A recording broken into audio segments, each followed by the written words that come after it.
Hello and welcome to Andy's World, and today I'm back in Derbyshire in the Peak District at Little Lungstone and the old Thornbridge Hill railway station, and today we're exploring the beautiful scenery of Monsall.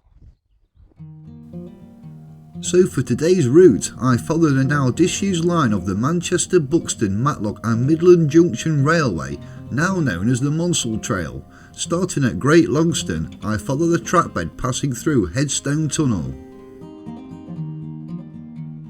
I emerged through the western portal to arrive at the magnificent Monsall Head Viaduct. Next stop is Monsaldale Station. I then pass through two more tunnels, Cressbrook and Lytton.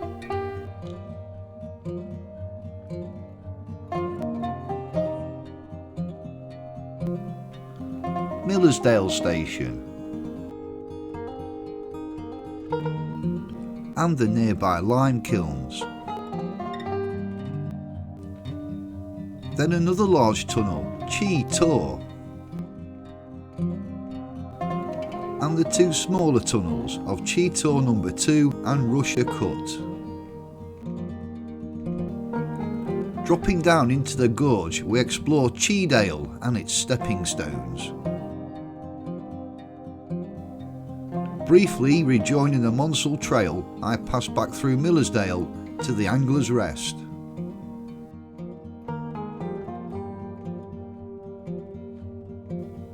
The hamlet of Lytton Mill.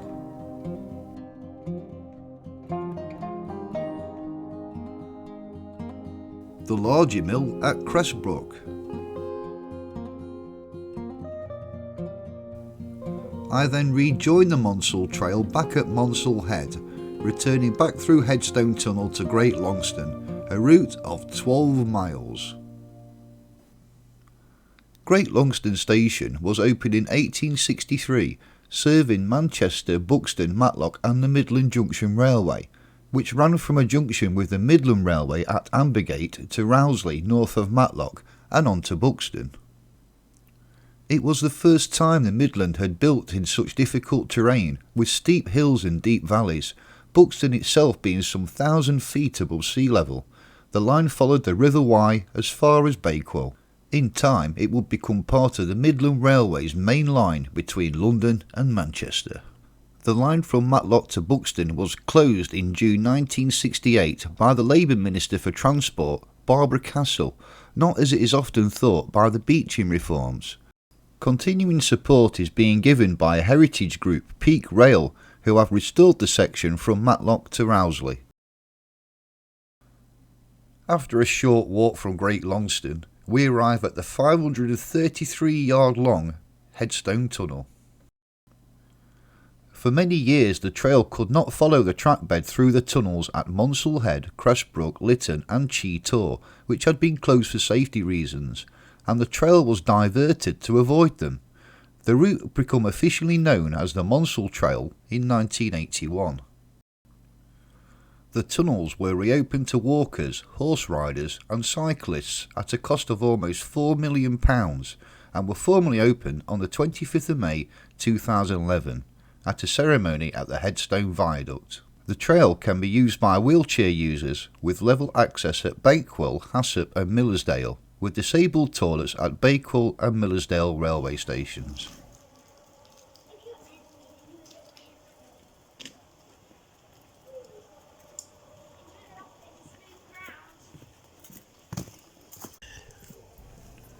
Almost immediately after the tunnel, we arrive at the 300 feet long, 70 feet high Headstone Viaduct. Whilst considered elegant today, when it was built it was seen as destroying the beauty of the Dale. John Ruskin, considered to be Britain's leading cultural critic, harshly criticised the building of the railway line. He wrote in the Flores Clavigera Letters to the Workmen and Labourers of Great Britain: "There was a rocky valley between Buxton and Bakewell. Once upon a time, divine as a vale of Tempe, you enterprised a railroad through the valley. You blasted its rocks away, heaped thousands of tons of shale into its lovely stream. The valley is gone, and the gods with it, and now every fool in Buxton can be in Bakewell in half an hour, and every fool in Bakewell at Buxton, which you think is a lucrative process of exchange, you fools everywhere." His words are displayed on the viaduct. When the railway closed, there was talk of demolishing the viaduct. There was considerable opposition. In 1970, it was designated as a Grade 2 listed building.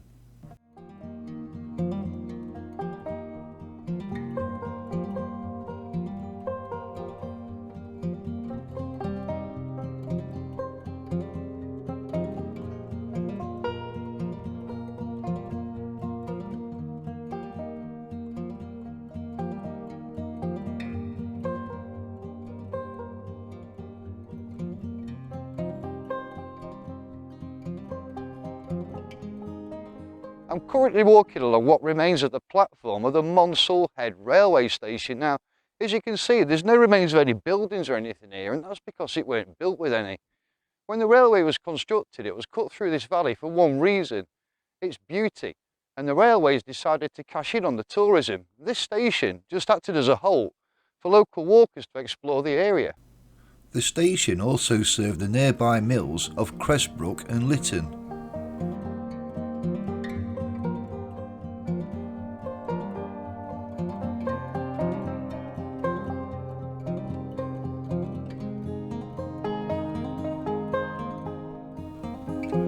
Slightly shorter than the Headstone Tunnel, the Cressbrook Tunnel is 471 yards long.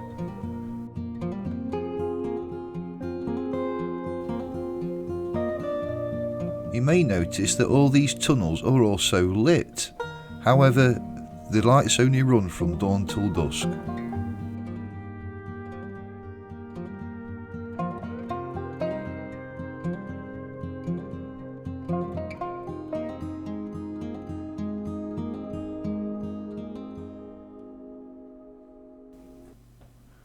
The views across the valley between Cressbrook and Lytton Tunnel are simply breathtaking.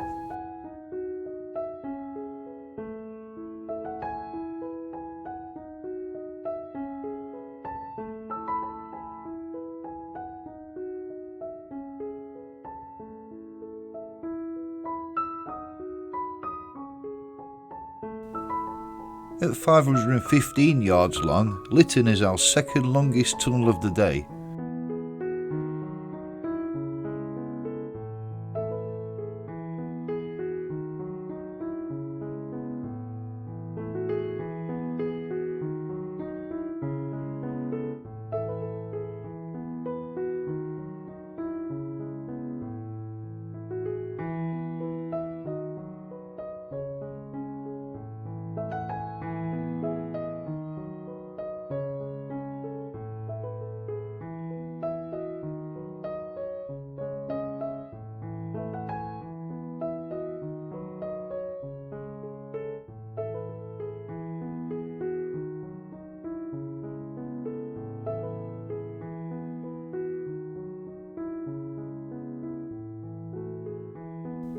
After another mile and a half, I arrive at the Millersdale Viaduct. Built in 1863, the viaduct crosses the River Wye at around 80 feet. The second viaduct was built on the north side in 1905, increasing the station's capacity. Millersdale was an important junction where passengers for Buxton joined or left the trains between London and Manchester. For such a rural location, it was one of the largest stations on the line and was one of the few stations in England to have a post office on the platform. Changing at Millersdale often involved a wait, and the High Peak News of November 1900 referred to the station as Patience Junction. The station was later immortalised in the 1964 song Slow Train by Flanders and Swan. Millersdale for Tideswell, Kirby Maxlow, Malcop and Scholar Green. No more will I go to Blandford Forum and Morty Ho. On the slow train from Midsummer Norton and Mumby Road. No churns, no porter, no cat on a seat at Chorlton cum Harney or Chester le Street. We won't be meeting again on the slow train. Today, the remaining station buildings remain as a cafe, with toilets and disabled access. The goods shed has been converted to an information centre. The station closed in 1967, but trains continued to pass through till 1968, when the line was closed.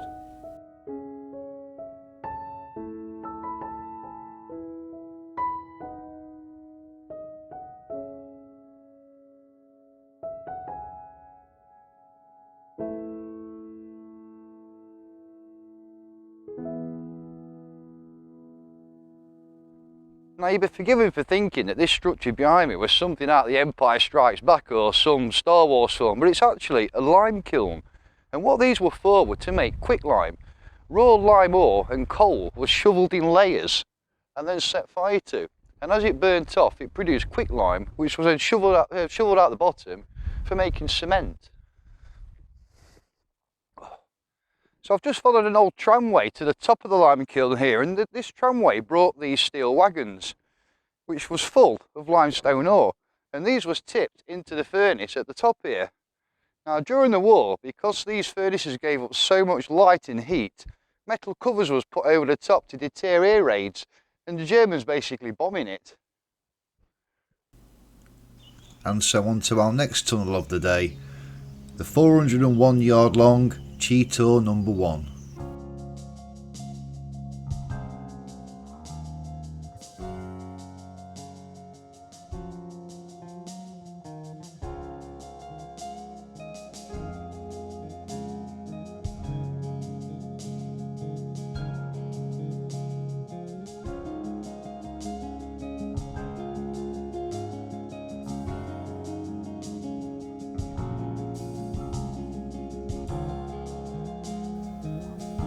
Immediately ahead is Chee Tor number 2, but a quick peek over the viaduct in between the two shows our next destination, our first glimpse of Cheedale. At only 91 yards long, Chee Tor number 2 tunnel is our shortest tunnel of the day.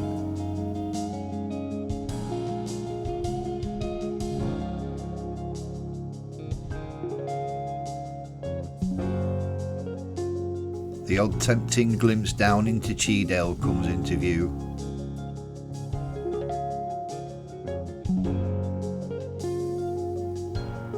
And our final tunnel, Russia Cutting, at only 121 yards long.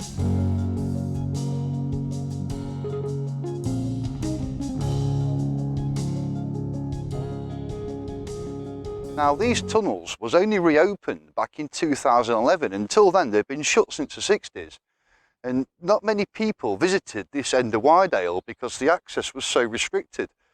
To get round the tunnels you had to drop down into the valley bottom, which is much more beautiful. So on our return leg, let's see how much of that pastel exists.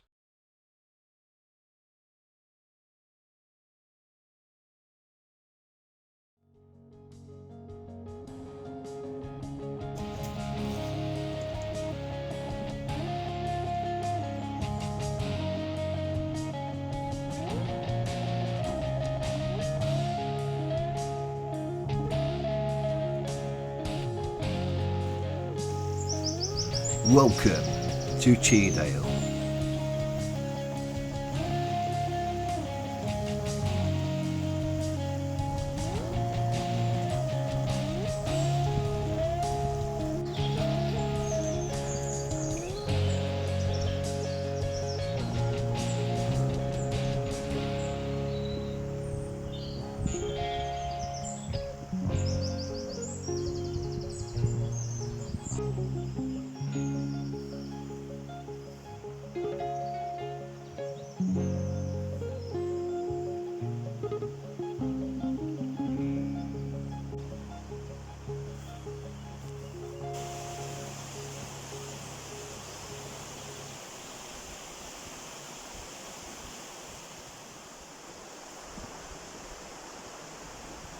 Cheedale's stepping stones are quite unique, as stepping stones usually take you across a river.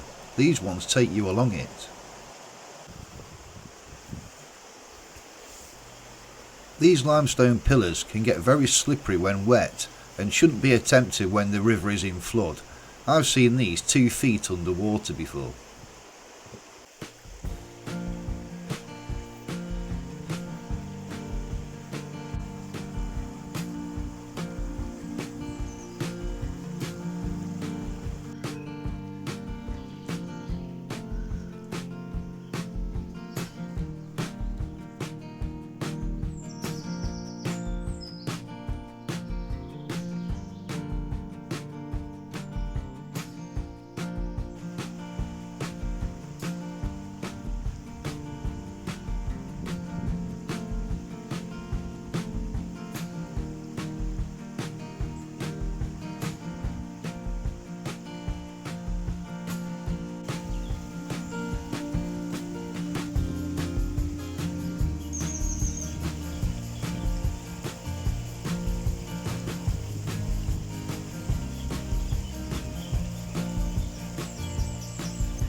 The path to the right here takes you back up to the Monsall trail. For Cheedale, stay left and head downhill.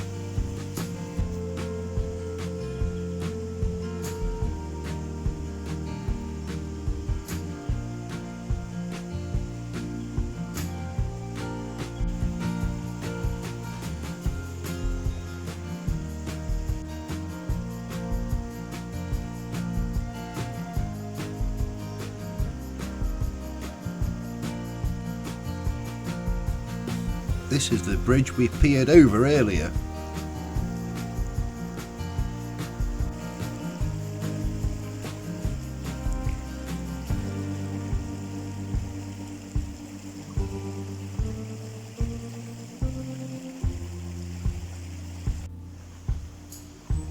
And we arrive at Cheedale's second set of stepping stones.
Cheedale really is one of my favourite places in the peaks. It's a love affair that's gone back many years. Its amazing limestone valley is very popular with rock climbers, walkers and photographers alike. Everywhere you turn is a picture.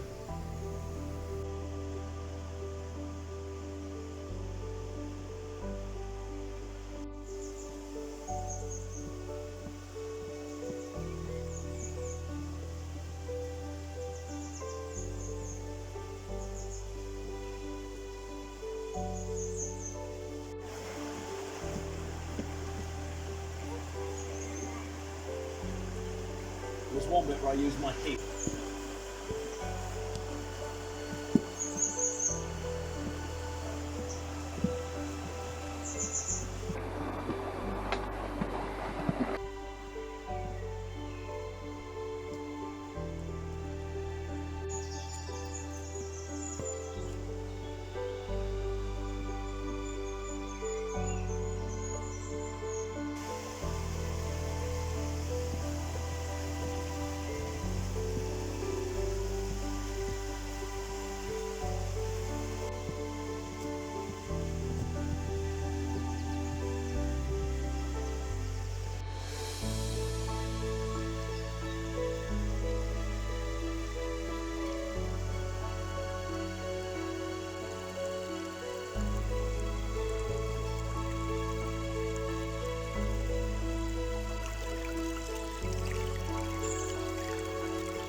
Now the river here at Cheedale is absolutely teeming with fish. You can literally see them as you walk along the bank. Now I've been trying all day with a GoPro on a stick to try to film one of these, and no matter how I tried, I just didn't have any luck. But I persevered and managed to get a shot of this old trout.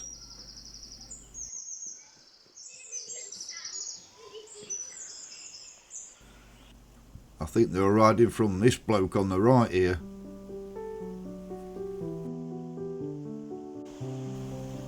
And so I continue my loop back to the Monsall trail.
At the next railway bridge, I rejoin the Monsall trail.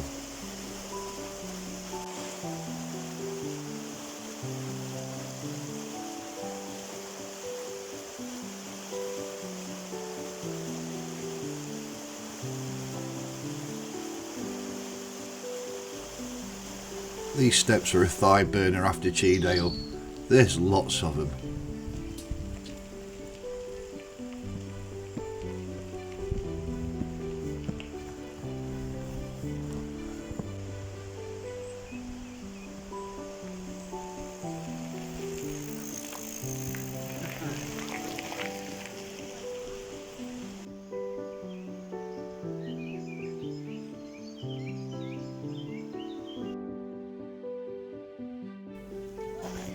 And I complete my Cheedale loop by returning back through Millersdale station.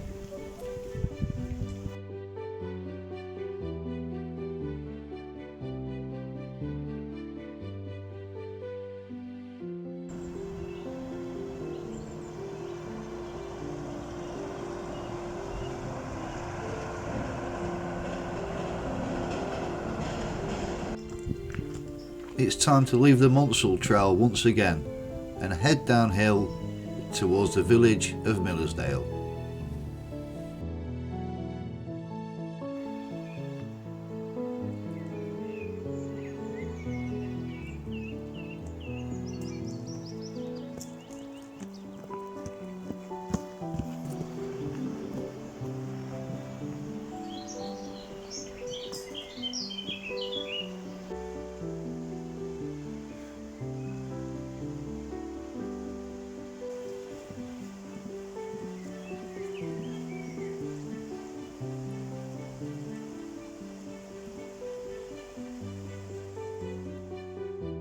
The Angler's Rest promises a great cup of coffee, and they also sell beer. A perfect place to recharge. Leaving Millersdale, the path to Lytton is flat and easy, and we soon join the river again for some more fantastic scenery.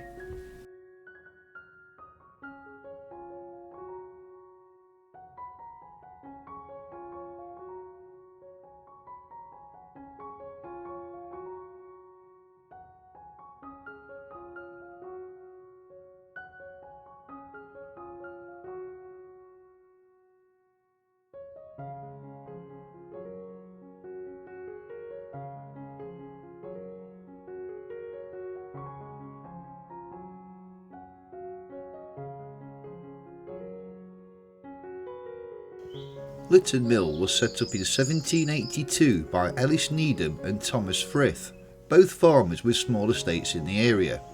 The mill was powered by the water of the River Wye.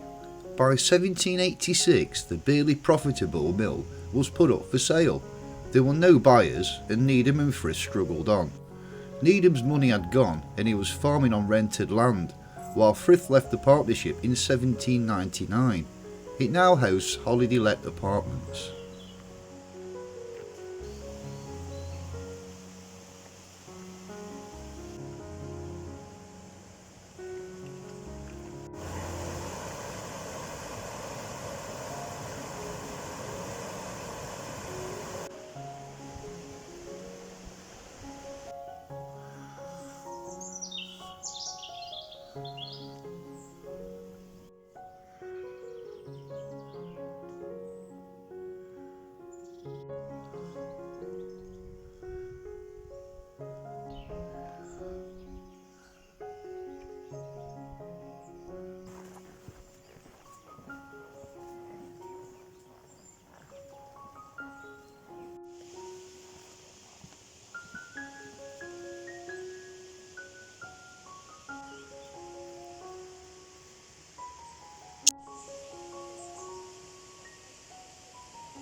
Before its Enclosure Act of 1762, Cressbrook did not exist. It later grew up around a textile mill complex built alongside the River Wye, first by Richard Arkwright and then by his son, later to be owned by McConnell and Company. Until McConnell's period of ownership, the village did not exist but along a collection of buildings. When McConnell's workforce objected to the quality of the housing available, he took it upon himself to build the model village that became Cressbrook.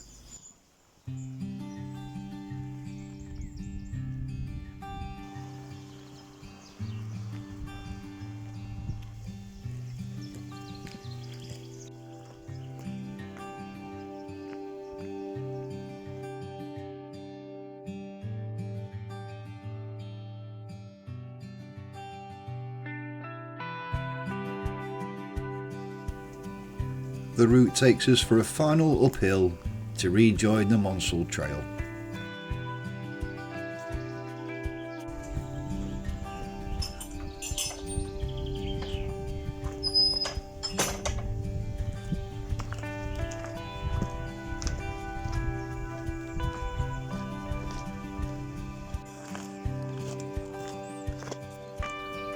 As you pass back over the Monsall Head Viaduct, this left-hand path before the tunnel will take you up to Monsall Head, where refreshments are available.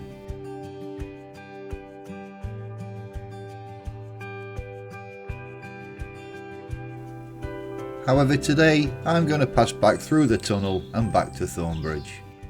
So that's it for this one, and as you can see, it's quite a versatile walk. You can do as little or as much as you want. You could take the kids on the push bikes from Millersdale down to Monsalldale, or from Millersdale do a gorge walk down Chee, or if you're feeling super fit, walk a whole lot in a day. It's entirely up to you. If you like the video, give us a thumbs up and there's a subscribe button if you want to see more from me, and I'll see you next time on Andy's World.